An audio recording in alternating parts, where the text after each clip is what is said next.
할렐루야. 여러분 반갑습니다. 처음 만날 때보다 더 반갑습니다. 제가 목회 시작한 지 한 30년 가까이 돼 갈 때부터 제가 예수님의 설교에 대해서 다시 한번 깨달음이라 할까요? 새로운 발견이라 할까요? 그런 것이 있었습니다. 제가 공관복음서 또 요한복음서를 읽으면서 예수님에 대해서 다시 한번 제가 놀랐습니다. 정말 우리 예수님 대단하시다. 정말 우리 예수님이야말로 설교의 대가이시다. 탁월한 분이시다. 제가 그런 생각을 하게 됐습니다. 사실 예수님 칭찬한다는 것이 우스운 일이죠. 예수님 하나님이시니까 이러면 뭐 할 말 없습니다만은, 그러나 제가 예수님을 정말 예수님의 말씀을 새롭게 이렇게 깨닫고 또 그 말씀의 도전을 받을 수 있었다고 하는 것입니다. 예수님은 정말로 오묘한 그런 뜻을 가진 말씀을 너무나 쉽게 풀어서 대중들에게 가르침을 주셨습니다. 우리 예수님의 그 말씀 가운데는요, 사상의 탁월함만 있는 것이 아니고요, 정말 번쩍거리는 그런 위트가 있고요, 유머가 있습니다. 사람을 감동시키는 그런 놀라운 말씀인 것을 경험하게 됩니다. 특별히 우리 예수님께서는 비유로 설교를 많이 하셨습니다. 우리 예수님의 비유의 가르침, 비유의 설교가 아주 유명한데요, 이 종교학에서도, 교육학에서도 이 문제를 아주 집중적으로 다루고 있습니다. 예수님의 비유 설교는 독특한 그런 전달 방법이었기 때문입니다. 비유는요, 우선 쉽게 전달할 수가 있습니다. 한번 생각해 보십시오. 그 당시에 예수님의 설교를 들었던 사람들의 지적 수준이 어떠했을까요? 우리하고 비교가 될까요? 우리가 그분들을 무시해서 하는 이야기는 아닙니다만은, 그 대중들요, 그 청중들요, 글자를 읽거나 쓰지 못하는 사람들이 95% 이상이었다고 합니다. 글자를 쓰지도 못하고 읽지도 못하는 사람들이요. 그러니까 무슨 논리적인 사고를 하거나 어떤 이론적인 그런 내용을 전개하면은요, 금세 정말 다 졸고요, 아이고 재미없다 이러면서 다 떠나갔을 겁니다. 그런데요, 우리 예수님이 나타나시면은요, 사람들이 구름대처럼 모였습니다. 우리 예수님이 설교하신다 이러면은 가자 해서 많은 사람들이 운집했습니다. 그리고 예수님이 설교가 끝나고 나면 역시 정말 이분은 다르다, 우리 대제사장이나 서기관들하고는 완전히 차원이 다르다, 이러면서 예수님의 가지신 그 특별한 권위를 그들이 그 설교 가운데서 발견했고, 그리고 공감했고 도전을 받았습니다. 비유 설교는요, 우선 듣기에 쉽습니다. 그 다음에 한번 들으면 잊어버려지지 않습니다. 세 번째로는요, 집에 가서 또 생각하고 있으면은요, 자꾸 뭔가 새록새록 솟아나게 만드는 그런 말씀입니다. 내가 설교자로서 내가 목사 된 지 30여 년이 지나갔는데 우리 예수님의 좀 흉내라도 내야 되지 않을까? 좀 쉽게 설교하고, 그리고 안 잊어버리도록 설교하고, 그리고 집에 가서 묵상을 하면은, 들은 말씀 묵상을 하면 자꾸 뭔가 새로운 은혜가 솟아나도록 좀 예수님처럼 그렇게 할 수 없을까? 제가 그런 생각을 많이 하게 되었습니다. 그러나 정말 저는 흉내도 낼 수 없는 그런 사람이고, 오늘 아침에 그랬습니까? 어제 그랬습니까? 우리 교인들이 저 설교를 잊어버려 주는 것이 얼마나 감사한지. 다 기억하고 있으면은 정말 설교 못하지요. 저 아내는 가끔 그럽니다. 여보, 그 이야기 그만해. 한 번만 더 하면 100번이야. 그래서 교인들이 잊어버려 주고 또 새롭게 들어주고, 그래서 참 목회를 그냥 끝마칠 수 있습니다만은, 우리 예수님은 정말 쉽게 하시고 들으면 안 잊어버리게 해주시고 가서 생각하면 자꾸 뭔가 생각나도록 그렇게 설교해 주셨습니다. 근간에요, 제가 오늘 이 포도원과 품꾼들 이 비유를 읽으면서요, 제가 새로운 감동과 새로운 도전을 받았습니다. 물론 예수님의 비유에는 다 정말 오묘한 그런 내용들이 들었습니다만은, 오늘 이 비유의 말씀은 더욱더 오묘하고 더욱더 깊은 그런 내용이 들어있다고 하는 것을 제가 새롭게 발견을 하게 된 것입니다. 다 아시는 대로 포도원 주인이 아침 일찍 인력시장에 나갔습니다. 아침 일찍인데 그 유대인들의 그 아침은 그 하루의 그 시간은 해 뜰 때부터 시작됩니다. 그리고 해 질 때까지가 낮입니다. 그리고 해 뜰 때가 제1시고요. 우리 같으면 6시쯤이라고 할 수가 있겠지요. 그리고 이제 해 질 때가 이제 12시입니다. 예, 우리 같으면 이제 오후 6시쯤 되겠지요. 그래서 아침 일찍이 나가서 인력시장에 나가서 당신들 한 데나리온씩 줄 테니까, 한 데나리온은 유대인들이 하루 품삯이었습니다. 한 데나리온씩 줄 테니까 우리 포도원에 들어와서 일을 해라. 그리고는 계속 나갑니다. 또 시장에 나가봤더니 또 사람들이 웅성웅성하고 있단 말이에요. 너희들도 포도원에 들어가라. 심지어 오후 5시, 이제 일할 시간이 1시간밖에 남지 않았는데도 불구하고 인력시장에서 아직도 갈 곳이 없어서 어정거리고 있는 사람들을 너희들도 포도원에 들어가라. 그래서 불러드립니다. 그리고 이제 해가 져서 이제 돌아갈 시간이 됐습니다. 그런데 이 주인은요, 늦게 온 사람부터 불러서 품삯을 줍니다. 일부러 그런 것 같아요. 그래서 5시에 온 사람들 1시간밖에 일을 하지 안 했는데 한 데나리온씩 받습니다.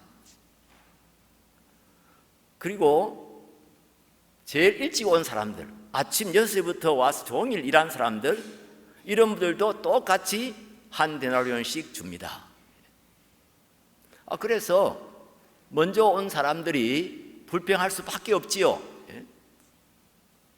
그것들이 우리 인간적으로 생각하면 불평하는 것이 아주 당연하다, 그렇게 말할 수도 있습니다. 그런데 이런 자들을 향하여 내가 내 것을 가지고 내 뜻대로 하는 것이 불가능하냐? 그리고 이것이 너희들에게는 악한 일로 보이느냐? 이러면서 예수님이 반문하시는 것을 볼 수가 있습니다. 여기에서 오늘 이 비유에서 우리가 많은 교훈을 받을 수가 있습니다만은, 첫 번째로는요, 하나님의 나라는 사업보다 사람이 우선이라고 하는 것입니다. 하나님의 나라는 이익을 추구하는 집단이 아니라 생명을 귀히 여기고 사람을 귀하게 여기는 그런 나라라고 하는 것입니다. 예수님의 비유를 하나님 나라에 관한 비유라고 말씀하셨지요. 하나님 나라가 어떤 나라인지, 하나님의 나라의 성격이 어떠한지, 하나님 나라의 이념이 어떠한지, 하나님의 나라의 그 성격이 어떠한지를 이 비유를 통해서 말씀하시는데, 가장 중요한 뜻은요, 하나님의 나라는 이익을 추구하는 나라가 아니라 생명을 추구하는 나라요, 사람을 추구하는 나라라고 하는 것입니다. 신본주의란 말을 우리가 자주 씁니다만은, 신본주의는 하나님만 섬기는 것이 신본주의 아닙니다. 하나님 중심으로 산다고 하면서 사람을 무시하고 오직 하나님만 기쁘시게 하면 된다고 하는 거예요. 하나님의 나라는 그런 나라가 아닙니다. 하나님은 사람을 귀히 여기십니다. 우리 사람들을 사랑하십니다. 우리의 생명을 귀하게 여기시고 이 생명을 위해서 모든 것을 희생하신 분이 우리 하나님이십니다. 이것이 바로 하나님 나라의 원리입니다. 하나님 나라의 성격입니다. 당시 한 데나리온은요, 유대인들이 하루 제저 생활비였습니다. 포도원 주인은요, 이것이 없으면 굶어야 하는 사람들을 불쌍히 여겨서 오후 5시에도 일꾼들을 불러드립니다. 그리고 한 데나리온씩 품삯을 줍니다. 요즘 말로 하면은요, 하나님의 나라는 사회적인 기업입니다. 다른 사람을 섬기고 봉사하기 위해서 하는 사업이라는 겁니다. 그런 기업이라는 겁니다. 여러분, 이런 부분들을 한번 생각해 보셨습니까? 내일 아침에도 좀 비슷한 말씀을 드릴 겁니다만은 여러분들이 하고 있는 모든 사업이라든지 모든 또 이런 비즈니스라든지 이런 것을 정말 이웃을 섬기기 위해서 또 섬기는 마음으로 하시고 계시느냐 하는 겁니다. 제가 좀 오래됐습니다만은 김진경 총장님이라고 그 연변과기대 평양과기대 설립하신 그분이 하여튼 저를 많이 사랑해 주십니다. 그래서 하루는 저한테 전화가 왔어요. 정 목사, 오늘 점심 식사 같이 하자. 그래서 제가 서울 나가서 같이 식당에 앉았는데 그 또 한 분이 더 와 있어요. 근데 뭐 그렇게 뭐 외모가 출중하거나 뭐 아주 그 인품 자체가 막 위대하게 보이는 그런 분은 아니었어요. 저하고 저보다 조금 더 위대하다 할까, 조금 더 품위가 있다 할까, 하여튼 그런 모습이었습니다. 사실 저는 참 못났잖아요. 지금은 그래도 옛날보다 좀 낫습니다.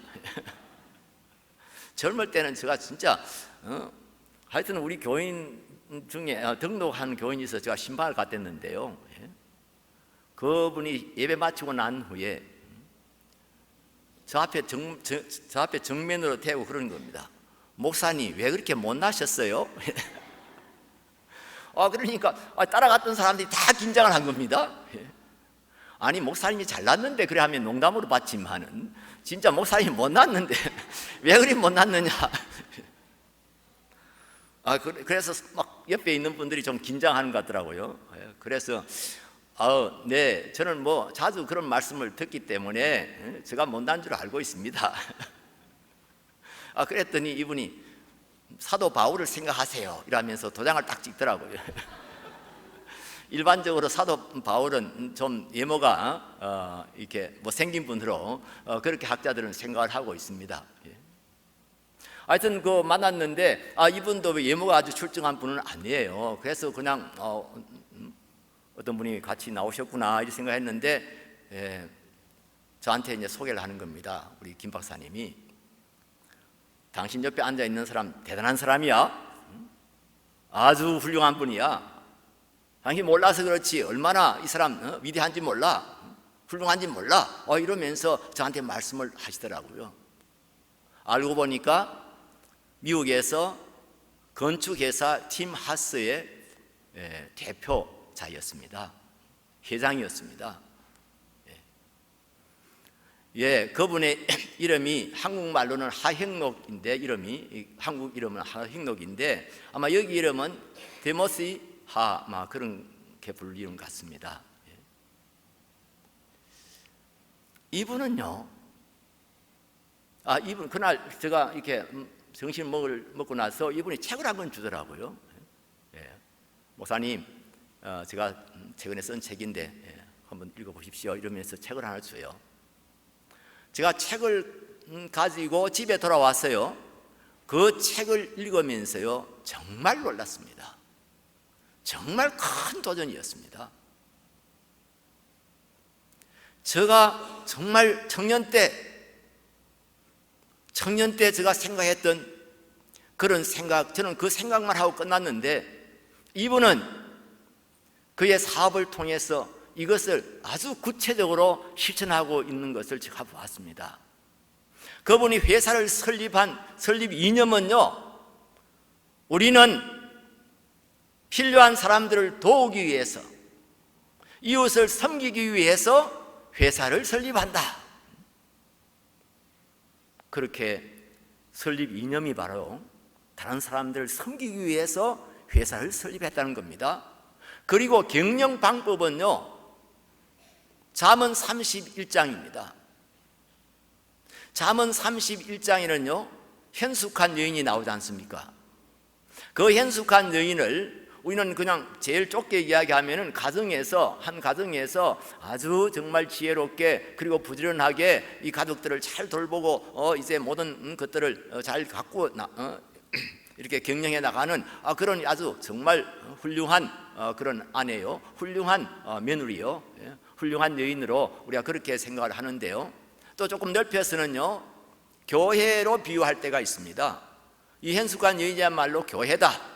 그래서 우리가 세상을 섬길 때 이렇게 정말 알뜰하게 그리고 사랑으로 그리고 부지런히 이렇게 섬겨야 된다 하는 그런 말씀으로 적용하는데, 우리 하형록 씨는요 이것을 회사와 그냥 일반인 다른 사람들, 우리 이웃에 있는 사람들로 비유합니다. 그렇게 적용합니다. 그리고요, 제가 놀란 것은요, 이 잠언 31장을 가지고 그것을 하나하나 해석하고 그것을 이제 자기 기업 그 경영 아이디어로 그대로 적용하는 것을 보면서 정말 놀랐습니다. 탁월한 신학자다, 이런 생각이 들더라고요. 그 책이 바로 P31, P31입니다. 뭐 읽어보신 분들 있을 겁니다. 혹시 아직도 읽어보지 않으신 분이 있으면 꼭 사서 읽어보시기 바랍니다. 특별히 우리 젊으신 분들 꼭 사서 읽어보시기 바랍니다. P31은 바로 잠언 31장이라는 뜻입니다. 그 잠언 31장을 하나하나 자기 회사의 경영 방법으로 그렇게 적용해 나가는 것을 볼 수가 있었습니다. 우리 예수 믿는 사람들은요, 사람을 귀히 여겨야 됩니다. 그리고 그 사람을 섬기는 자가 되어야 됩니다. 교회는요, 사람이 사람 대접받는 곳이어야 합니다. 이 울타리 밖과 울타리 안이 확실하게 달려야 될 것이 사람에 대한 생각입니다. 사람에 대한 인식입니다. 우리는 사람을 존귀히 여기고, 사람을 귀하게 여기고, 사람을 섬기는 것입니다. 이것이 하나님 나라의 아주 중요한 원리입니다.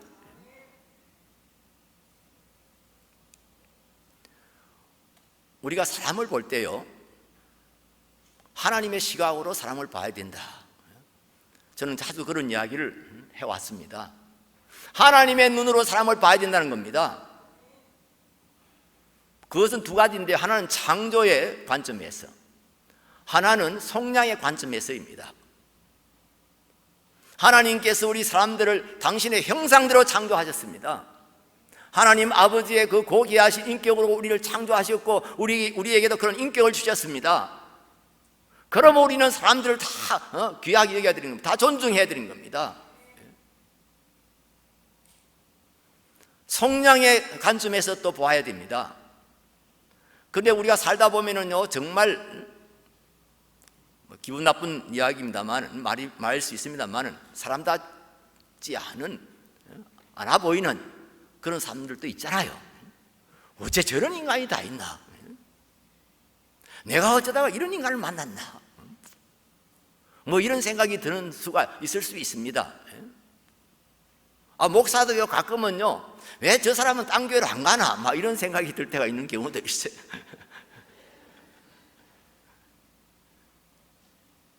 그런데 우리가 그때 정신 차려야 됩니다. 하나님이 그런 사람을 위해서도 자기의 독생하신 아들 예수 그리스도를 이 땅에 보내셨다는 것입니다. 그럴 만큼 우리를 사랑하셨다는 겁니다. 하나님이 그런 사람들도 귀하게 여기고 있다는 겁니다. 그 악한 사람들, 배은망덕한 사람들, 창조자를 잊어버리고 그 하나님을 바적하는 자들, 그런 자들을 위해서 이 땅에 독생자를 보내셨습니다. 예수님은 그런 자들을 위해서 십자가에 피 흘려 죽으셨습니다. 그런 사람 살리려고, 그런 사람 변화시키려고, 그런 사람 온전케 하시기 위해서 희생하셨습니다.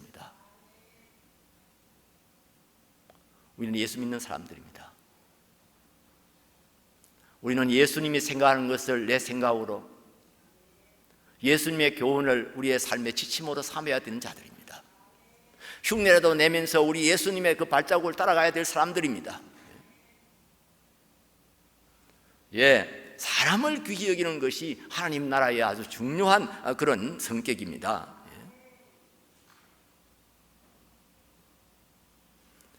우리는 인간 차별을 너무 많이 하는 것 같아요. 여러분은 이 백인 사회에 살기 때문에 이 백인들이 인간 차별을 심하게 한다, 인종 차별을 한다, 아마 그런 생각을 많이 가지고 있을 겁니다. 그것도 사실입니다만은, 여러분 양해하고 들으십시오. 이건 저 말이 아니고요, 어떤 학자의 말입니다. 세상에서 인간 차별을 가장 많이 하는 나라가 우리 대한민국이라는 겁니다. 우리 한국인이라는 겁니다. 못 배웠다고 차별하고, 못 가졌다고 차별하고, 못났다고 차별하고, 장애가 있다고 차별하고, 동남아인들이 지금 우리나라에 지금 한 230만 들어와 있다는데요, 척이에요. 척에 지금도 그런 아마 밝혀지지 않는 곳에 그런 일이 있을 겁니다만, 지금은 이 법이 많이 이제 이렇게 보완을 해서 법이 개정이 되고 보완이 되고 해서 지금은 많이 이제 나아졌습니다만은, 초기에 이 소위 외국인 노동자들이 들어왔을 때요, 별별 희한한 일들이 다 있었습니다. 제가 관계했던 어느 단체에서요, 이분들을 위한 어떤 봉사를 했는데요, 별별 그런 소위 뭐랄까요, 호소를 할까요, 원통한 일들을 당하고, 우리에게 어떻게 도와달라고, 제일 많은 게요, 일 시키고요 돈 안 주는 겁니다. 6개월, 1년 일 시키고는 쫓아내버린 겁니다. 아무 데도 호소할 곳이 없습니다. 말도 통하지 않습니다. 그때 제가 들은 이야기 중에 아주 정말 참 안타까운 그런 좀 비참한 이야기가 있었는데요, 우리 중국의 교포입니다. 여자분입니다. 그분이 그냥 그 여행 비자로 한국에 들어온 겁니다. 그리고 어느 식당에 취직을 했습니다. 그 식당 주인이, 당신은 불체자이기 때문에 이 어카운트 계좌를 만들 수도 없고 하니까 내가 대신 통장을 만들어서 내 월급은 거기다가 내가 꼭 이렇게 다 넣어주겠다. 그리고 너는 월급에는 손 한 푼 대지 말고, 손대지 말고, 이제 사람들이 팁을 주면은 그걸 이제 네 생활비로 써라. 이러면서 상당히 자비롭게 이렇게 시작을 했습니다. 그런데 몇 개월 지나고 난 후에 그 남자 주인이 이분에게 성폭행을 한 겁니다. 밤중에 갑자기 들어와 가지고 성폭행을 한 거예요. 그런데 그 여자 주인이 이 문제를 어떻게 처리했냐면요, 내가 너에게 얼마나 자비를 베풀고 내가 널 도와주려고 얼마나 노력했는데 남의 남편을 넘보아? 남의 남편을 유혹해? 그러면서 이 사람은 머리를 끌고 밖으로 쫓아내버렸습니다. 돈 한 푼도 안 주고요, 들고 차버리듯이 그렇게 차버린 겁니다.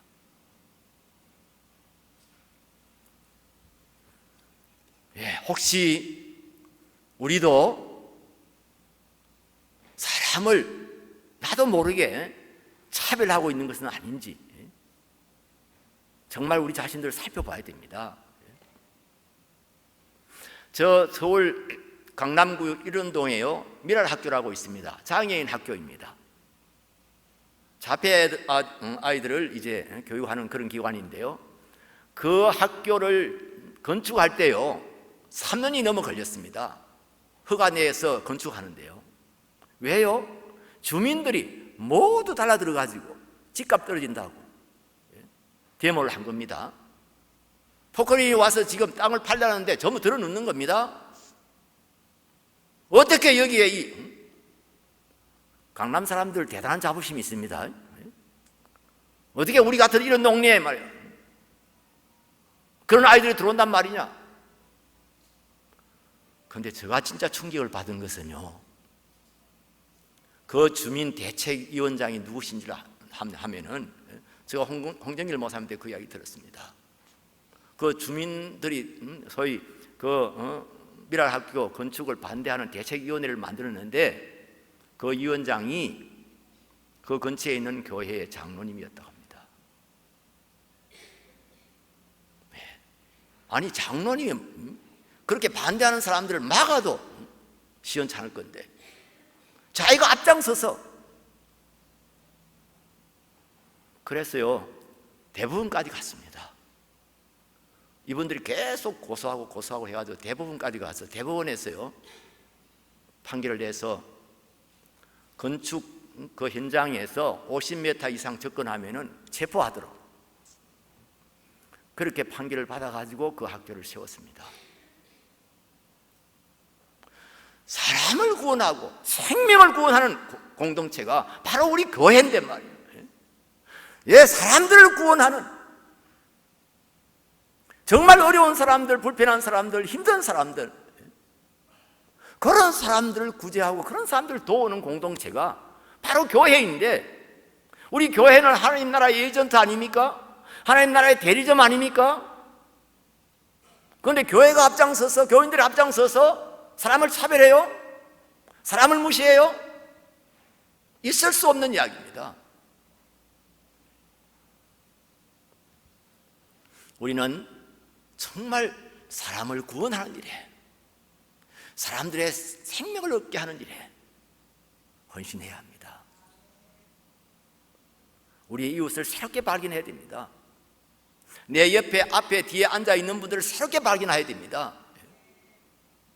우리가 그저 형식적으로 형제님 사랑합니다, 자매님 사랑합니다, 복 많이 받으십시오 우리가 그럴 것이 아니고요 정말 내 옆에, 내 앞에, 내 뒤에 앉아있는 사람들이 나의 형제요 나의 자매라고 하는 사실을 새롭게 우리가 인식해야 되고요 새롭게 고백해야 합니다.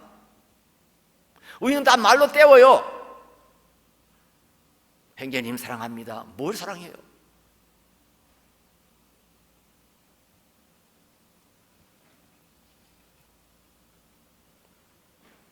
정말 하나님 나라의 그 특징이 뭔지 하나님 나라의 이념이 뭔지 우리 교회들이 이것을 새롭게 발견해야 됩니다.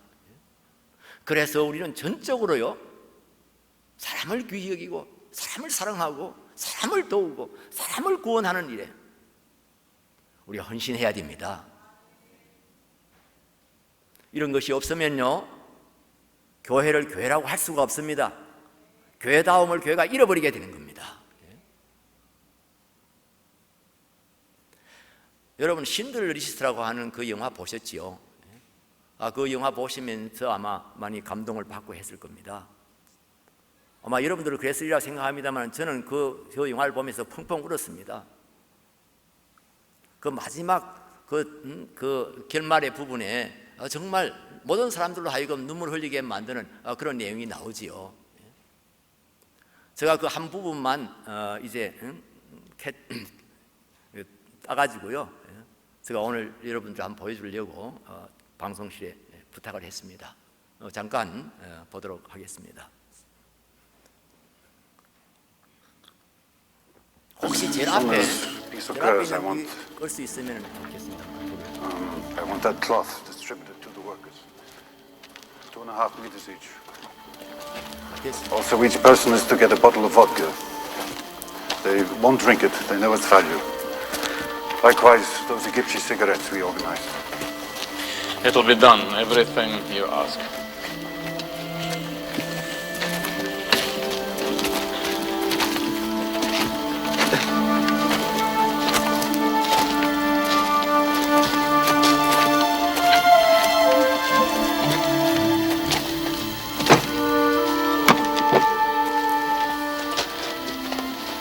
have written a letter trying to explain things in case you were captured. Every worker has signed it.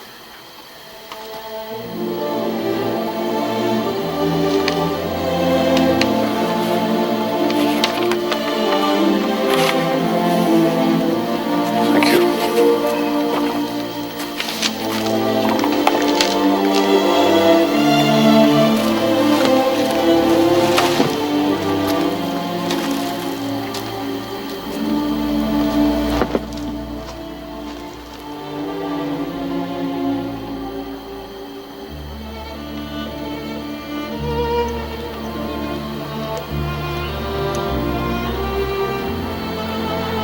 It's Hebrew from the Talmud. It says, whoever saves one life saves the world entire.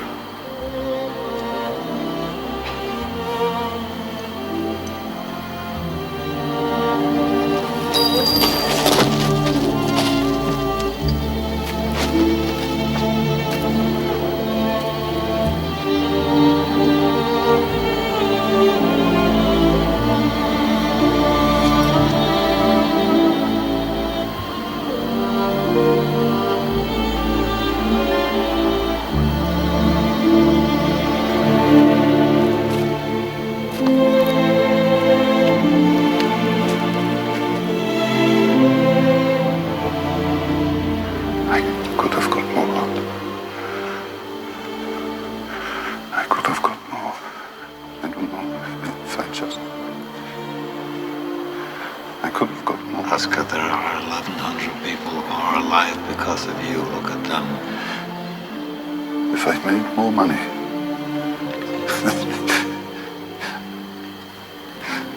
I threw away so much money. You have no idea. If I just... There will be generations because of what you did. I didn't do enough. You did so much.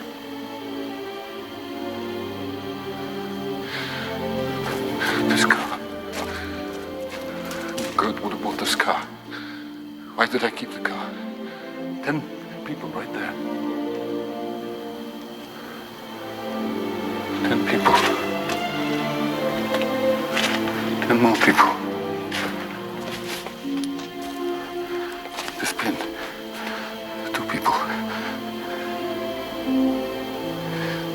This is gold. 2 more people. You would have given me 2 for it. At least 1. You would have given me 1. 1 more. 1 more person. Person, Stan. For this. I could have got 1 more person. And I didn't.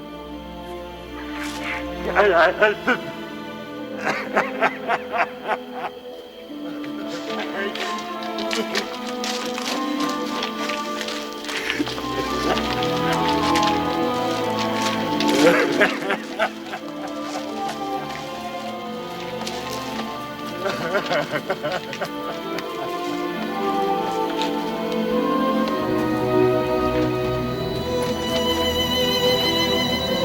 네, 거기까지 드리겠습니다. 신들러라는 사람은 그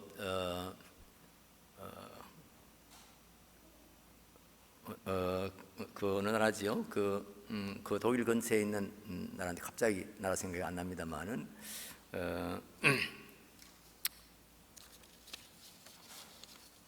폴란드, 폴란드에서 그 유대인들이 운영하고 있던 회사를 빼앗습니다.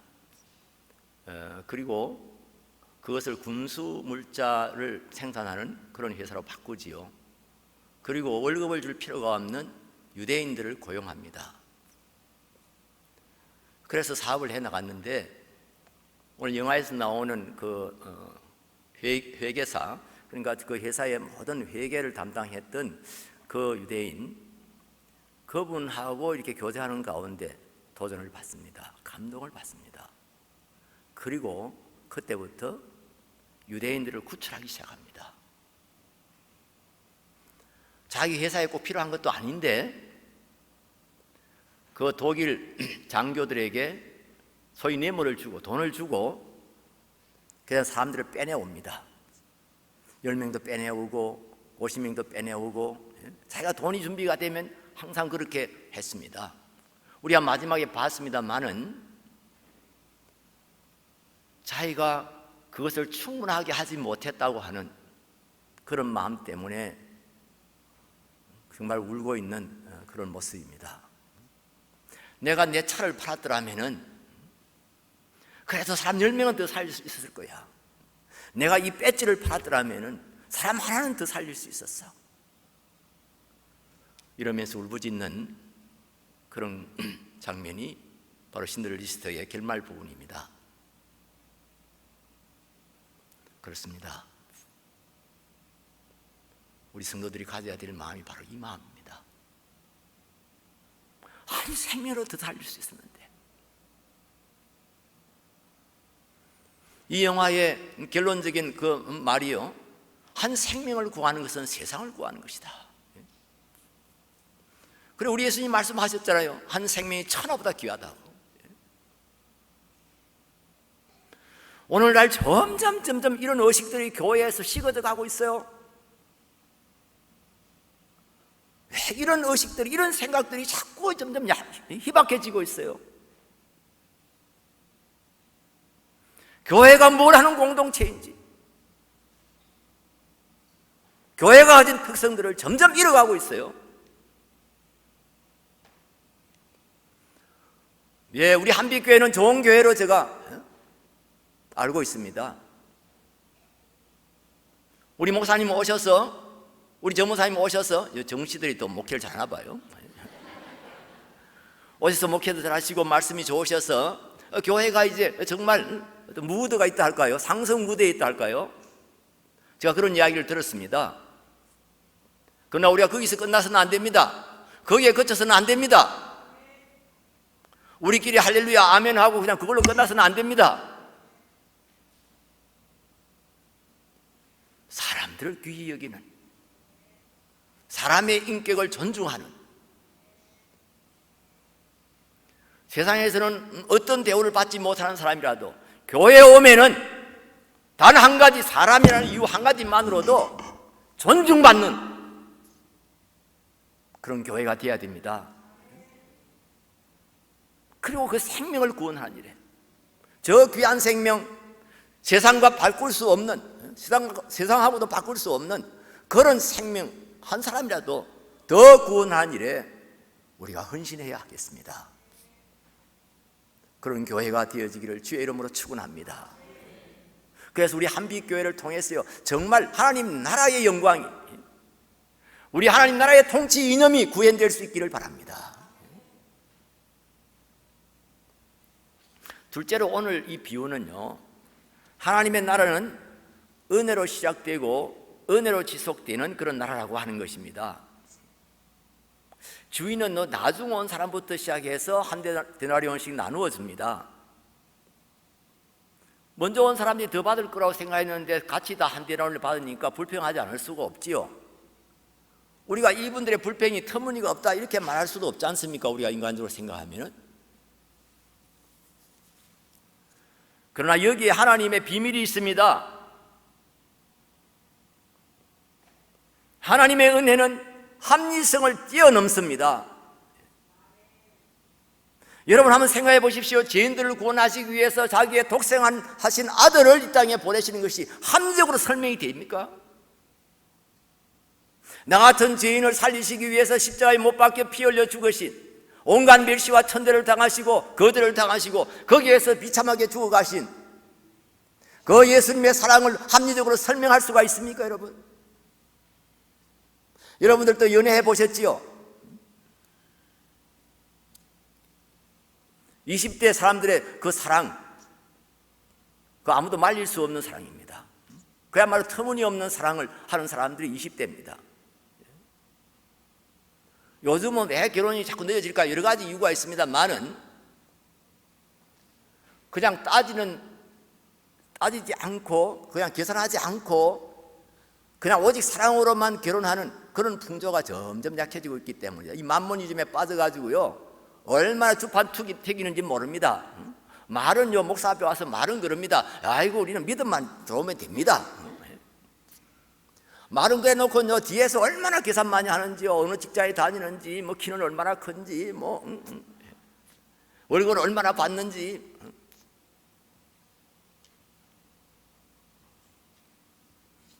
그런데 우리 20대들 사랑 보면 우리 드라마에도 요즘 가끔 나오잖아요. 요즘은 드라마에서나 주로 보는데요. 물불을 가리지 않습니다. 아무것도 따지지 않습니다. 그냥 필이 꽂혔다는 겁니다. 그냥 좋아지게 됐다는 겁니다. 그리고 결혼하겠다는 겁니다. 그래서 부모들이 막 기겁을 하는 수가 있지요. 어떻게 그런 사람하고 결혼하냐? 어떻게 그런 집안에 어떻게 사람을 데려올 수 있냐? 부모님들이 난리가 나지요. 사랑이라는 게 그런 겁니다. 사랑이라는 것은 합리성을 뛰어넘습니다. 사랑이라고 하는 것은 진짜 사랑은 따지지 않는 겁니다.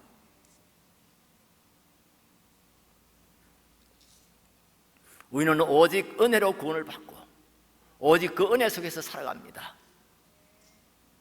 고린도전서 15장 10절 말씀, 나의 나 된 것은 하나님의 은혜로 된 것이니 내가 구원받은 것 하나님의 은혜로 됐다는 겁니다. 지금 정주체가 하나님의 은혜로 지금 존재하고 있다는 겁니다. 내가 주를 위해서 충성하고 헌신했지만은 내가 한 것이 아니요 오직 나와 함께 하신 하나님의 은혜로라. 여러분이 절대로 잊어버리지 마시기 바랍니다. 암송하시기 바랍니다. 이거 잊어버리면 문제가 생깁니다. 이거 잊어버리면 교회에서의 은혜를 끼치는 자가 아니라 트러블 메이커가 되어버릴 수도 있습니다. 나의 나 된 것은 하나님의 은혜로 된 것이니 내가 다른 사람보다 많이 수고하였으나 내가 한 것이 아니요 오직 나와 함께 하신 하나님의 은혜로라.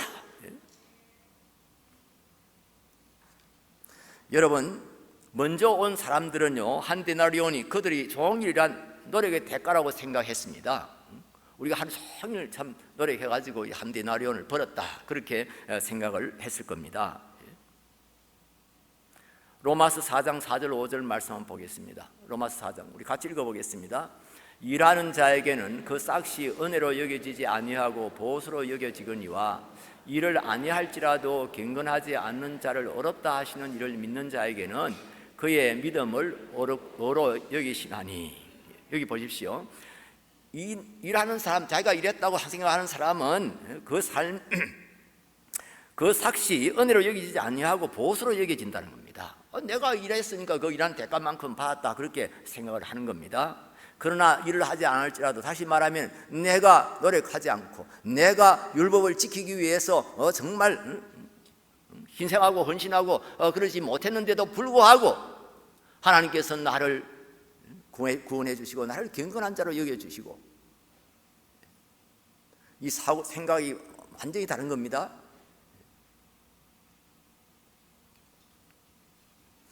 먼저 와서 일한 사람들은 당연히 자기 일한 대가라고 생각했어요. 그러나 5시에 와서 한 데나리온 받은 사람들의 그 마음을 여러분 한번 생각해 보십시오. 그들은 한 데나리온 받은 것이 감격이었습니다. 감사였습니다. 먼저 온 사람들이 가진 마음하고 이분들의 마음하고는 하늘과 땅 차이입니다. 그런데 주인이 공평하지 않은 건가요? 주인이 뭐 잘못한 건가요? 그렇지 않지요. 다 계약대로 한 데나리온씩 계약해서 그대로 준 겁니다. 다만 늦게 온 사람들에게 한 데나리온씩 더 준 것은 은혜입니다. 주인의 사랑입니다. 이게 하나님 나라라고 하는 겁니다. 우리는 은혜로 시작하고 은혜로 마치는 겁니다. 그래서 제가 첫날 말씀드리면서 믿음은 감사다. 내가 믿음이 있는 사람이냐 없는 사람이냐, 내가 믿음이 좋은 사람이냐 아니냐 하는 것을 분별할 수 있는 그 기준이 바로 감사라고 하는 겁니다. 하나님의 은혜를 알고 감사하는 것이 신앙생활입니다. 신앙생활은 감사생활입니다. 내가 받은 이 은혜를 어떻게 보답할까 하는 그런 감격을 가지고 살아가는 것이 신앙생활이란 말씀입니다. 우리가 은혜를 은혜로 알아야 됩니다. 은혜를 깨달아야 됩니다. 그리고 항상 하나님 앞에 감사로 감격으로 나아가야 합니다. 그런데 여러분 다시 한번 생각해 보면은요, 아침 일찍 부름을 받은 사람들은 나중에 온 사람들보다도 더 복을 많이 받은 사람들이에요. 그분들은 인력 시장에 나오자마자 고용됐어요. 얼마나 기쁘겠습니까? 그냥 오늘은 나오자마자 바로 이제 일하러 갔단 말이에요. 야, 나는 이제 오늘 한 대라운이 벌었다. 내일은 이 한 대라운 가지고 우리 식구들을 먹일 수 있다. 아, 그거 생각하면은 얼마나 기분이 좋았겠어요. 얼마나 그 희망이 그 가슴 속에 이렇게 막 솟아올랐을 거예요. 그런 복을 받은 거예요. 여러분, 오후 5시에 온 사람들요, 한번 생각해 보세요. 해가 넘어가는데, 해가 뉘엿뉘엿 넘어가는데 아무도 불러주는 사람 없어요. 집으로 돌아갈 수도 없어요. 빈손으로 어떻게 집에 돌아갑니까? 가족들을 얼마나 실망시킬 수 있겠습니까? 그런데 주인이 뜻밖의 자기들을 불러주었고 고용시켰고 거기다가 또 하루의 품삯을 줬어요. 네, 감사와 감격이 있는 나라가 하나님 나라입니다. 감사와 감격이 있는 신앙생활이 바로 믿음 생활입니다. 그것이 바로 감사 생활입니다. 좋은 교회는요, 감사가 있는 교회입니다. 하나님의 은혜를 알고 그 은혜에 감사하는 교회입니다. 예배, 참된 예배는요, 하나님 앞에 감사와 감격을 가지고 드리는 예배입니다. 그냥 맹성맹성한 마음으로 뭐 감사도 없이 감격도 없이 그냥 형식 따라서 오늘 주일이니까 예배는 안 드릴 수가 없으니까 여러분 그런 생활을 언제까지 하시겠어요? 여러분이 다 그렇다는 말은 아닙니다. 혹시 그런 사람들을 행해서 하는 말씀입니다.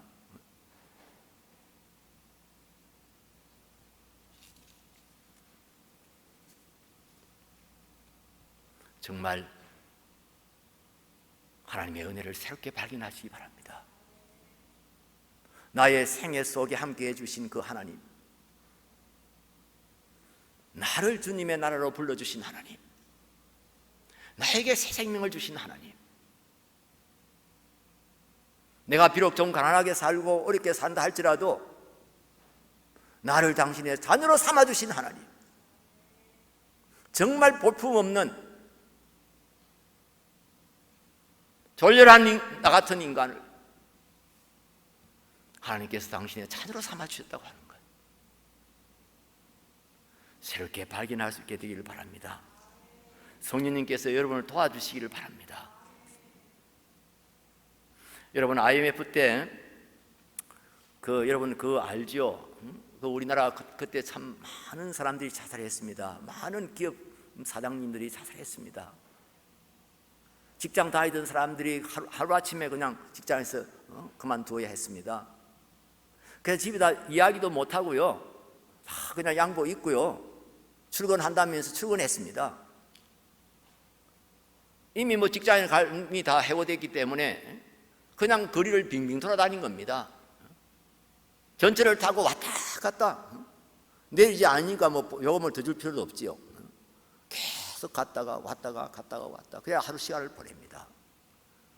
또 어떤 때는 가방에다가 등산복을 가지고 나와가지고 이제 거기다가 양복을 넣고 등산복을 갈아입고 산에 갔다 옵니다. 밥도 제대로 못 먹고 산에 가서 시간을 보낸 겁니다. 그리고 집에 들어올 때는 이제 직장에 갔다 온 것처럼 하면서 들어왔습니다. 그러다가 계속 속일 수는 없었잖아요. 계속 속일 수는 없었잖아요. 그래서 결국은 탈로가 나게 되니까 집에 못 들어가고 그냥 노숙자가 된 겁니다. 얼마나 많은 사람들이 노숙자가 됐나요?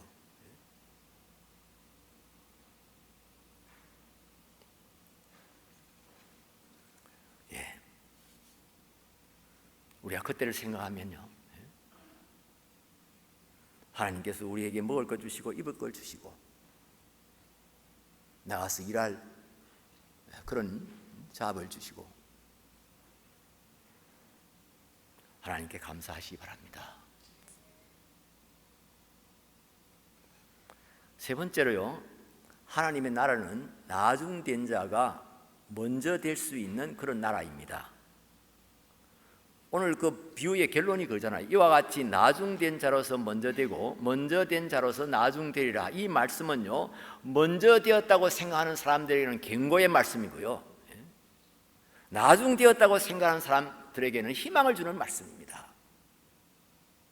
신앙의 스펙이 많은 사람들, 신앙의 경력이 화려한 사람들, 그런 사람들에게는 경고의 말씀입니다.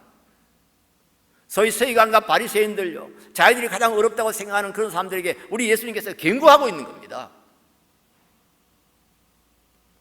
예, 우리 중에서도 정말 모태신앙, 그냥 뱃속에 있을 때부터 교회 다니신 분들, 일치월장 이렇게 신앙생활 하면서 일치월장 자라서 집사도 되고 장로도 되고 목사도 되고, 그런 사람들에게는 경고의 말씀입니다. 정신 차려야 된다는 이야기입니다. 그리고 진짜 오후 5시에 부름받은 사람처럼 정말 어쩌다가 예수 믿게 되고 정말 하나님께서 나 같은 사람을 구원해 주신 것이 너무나 감사하고, 오후 5시에 부름받은 사람처럼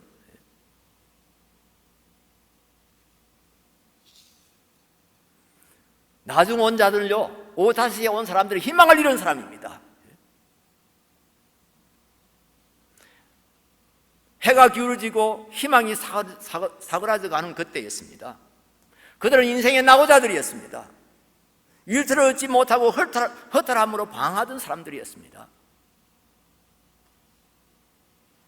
내일의 희망을 잃은 사람들입니다. 내일은 그냥 굶어야 되는구나, 또 굶어야 되는구나. 하나님은 이런 낙오자들을 부르시고 이들에게 은혜를 베푸시는 분이십니다. 이들의 손을 붙잡아 주시는 분이 하나님이십니다. 여러분들 중에 자신에게 실망한 사람들은 없습니까? 내가 왜 이러지? 내 인간이 왜 이러지?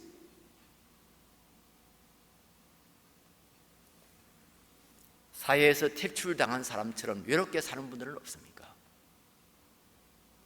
경쟁 사회에서 계속 처지고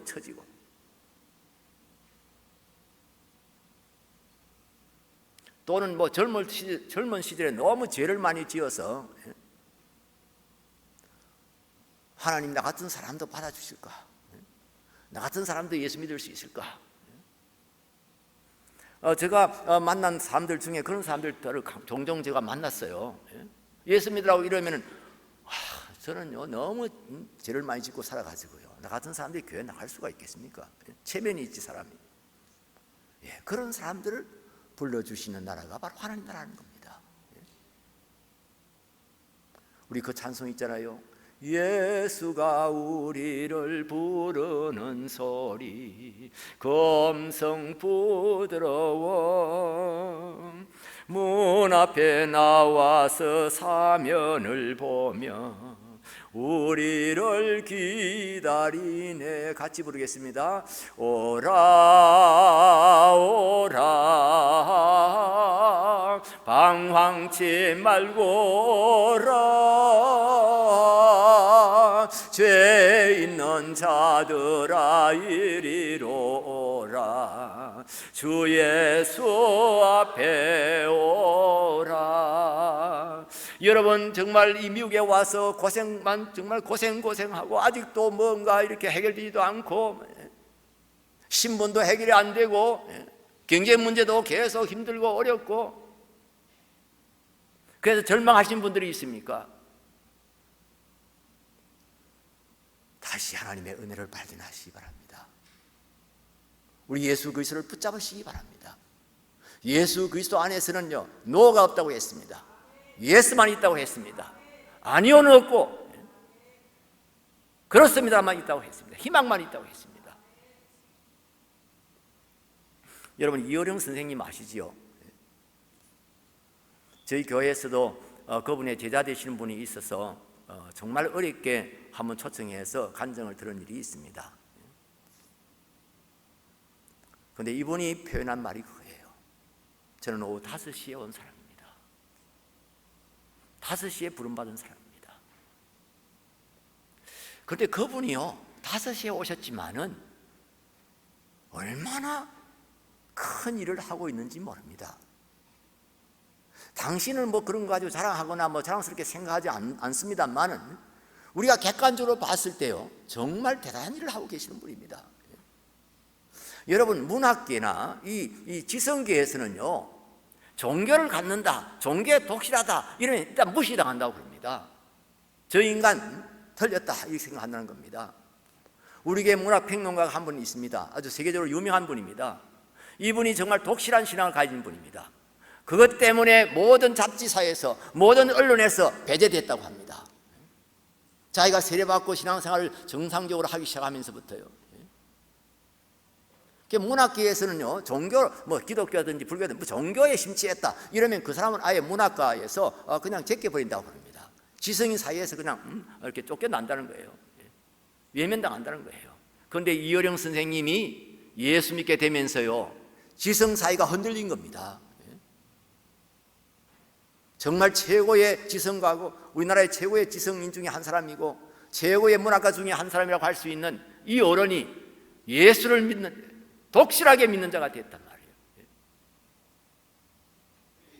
그것이 준 그 영향력은 이루 말할 수가 없습니다. 그렇습니다. 사실 저같이 못해 신앙생활을 한 사람들은요, 그냥 뭐랄까요, 하여튼 타성에 붙은 그런 신앙생활을 하기 때문에 전도도 잘 못하고요, 정말 하나님 앞에 희생하고 헌신하는 일도 잘 못하고요. 그런데 5시에 부름받은 사람들 같은 분들, 그런 분들은 감각이 다릅니다. 우리 교회 장로님으로 심호하시다가 지금 은퇴했습니다만, 그분이 제가 잠실 중앙교회에 있을 때 처음으로 교회에 출석했습니다. 저한테 교육을 받고 복음을 알고 회개하고 세례를 받았습니다.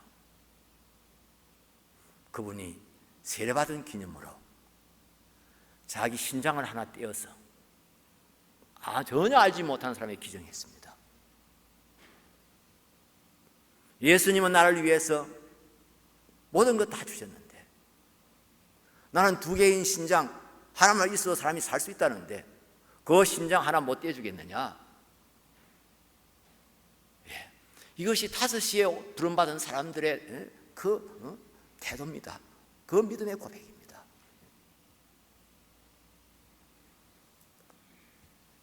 다시 같은 말씀을 드립니다. 하나님, 나에게 계시의 영을 주시옵소서. 지혜의 영을 주시옵소서. 내 마음의 눈을 밝혀주시옵소서. 그래서 하나님이 나를 위해서 베풀어 주신 그 은혜를 알게 하여 주시옵소서. 그 은혜를 깨닫고 감사할 수 있게 하여 주시옵소서. 그래서 나의 신앙생활이 변화되어지고 온전케 되어지는 그런 역사가 있게 하여 주시옵소서. 하나님 앞에 간절히 기도하시기 바랍니다. 주님 앞에 나와서 기도하라 그러면 맨날 주시옵소서만 하는 사람들이 있습니다. 그냥 주시옵소서, 주시옵소서. 그 말이 막 찌그러질 정도로 막 주시옵소서 막 이러면서, 하나님이 주신 것은 전혀 기억하지 않고 하나님이 주신 것은 감사할 줄 모르고 그냥 무슨 거머리가 달라붙어 부른 것처럼 그냥 만나면 주시옵소서. 참 우리 하나님이 정말 좋으신 분이시라서 그렇지. 여러분 생각해 보세요. 그 사람 만나기만, 어떤 친구를 만나기만 만나면 돈 좀 빌려달라고, 내 좀 보정 좀 써달라고, 맨날 그래 보세요. 누가 그 사람 만나려고 하겠어요? 그런데 우리가 그런 일들을 교회에서는 아주 그냥 전혀 의식 없이 하고 있잖아요. 하나님 만나자 말자 그냥 막 무조건 그냥 주시옵소서, 주시옵소서. 내가 준 은혜는 생각도 안 하고, 내가 너희들에게 베풀어준 은혜에 대해서는 아무것도 모르면서 그냥 달라고 달라고. 예, 우리의 신앙생활이 변화될 수 있기를 바랍니다.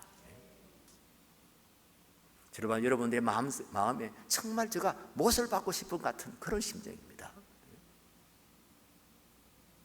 지금까지 여러분 신앙생활 잘 오셨다면 다시 한번 업그레이드 되는, 신앙생활 제대로 해오지 못하신 분들이 있으시면 정말 다시 깨닫고 새롭게 시작하는 그런 역사가 있기를 주의 이름으로 축원합니다. 그래서 우리 한빛교회가 정말 교회다운 교회, 건강한 교회, 사람을 낳고 사람을 기르는 교회, 사람이 존중받는 교회, 그런 귀한 교회가 되기를 주의 이름으로 축원합니다. 기도하겠습니다. 하나님 아버지, 하나님의 나라는 생명을 귀하게 여기고 사람을 귀하게 여긴다고 하는 것을 오늘 비유의 말씀을 통해서 다시 한번 저희들에게 깨우쳐 주셨습니다. 하나님 아버지, 우리도 예수님처럼 사람들을 귀하게 여길 수 있게 하여 주시옵소서. 사람들을 사랑하는 일 때문에 희생할 수 있게 하여 주시고 헌신할 수 있게 하여 주시옵소서. 누구나 귀히 여길 수 있게 하여 주옵소서. 사람 차별하지 않게 하여 주시옵소서. 누구나 다 사람이라는 하나의 이유만으로도 존중받고 사랑받는 그런 교회가 되도록 우리 하나님께서 역사하여 주시옵소서. 하나님 아버지, 어떤 경우에도 우리가 하나님의 은혜를 잊지 않게 하여 주시옵소서. 하나님의 은혜를 아직도 제대로 모른다고 그러면 은혜를 알게 해달라고 기도하는 사람들 되게 하여 주시옵소서. 은혜를 깨닫게 해달라고 기도할 수 있게 하여 주시옵소서. 우리가 그리스도 안에서 받아 누리고 있는 은혜가 얼마나 크고 풍성한지를 알게 하여 주시옵소서. 기도하는 우리 성도들 되게 하여 주시옵소서. 그래서 형식적으로 건태롭게 힘들게 신앙생활 하지 않게 하여 주시고 감사와 감격을 가지고 신앙생활 할 수 있게 하여 주시옵소서. 나중된 자가 먼저 되는 것처럼 우리에게 하나님의 은혜를 깨닫고 은혜에 대한 감사가 있을 때 비록 우리가 늦게 와도 신앙에서 앞설 수 있는 것을 저희들이 합니다. 하나님 아버지, 우리 한빛교회 성도들이 이런 성도들 되게 하여 주시옵소서. 구주 예수님의 이름으로 기도 올리옵나이다. 아멘.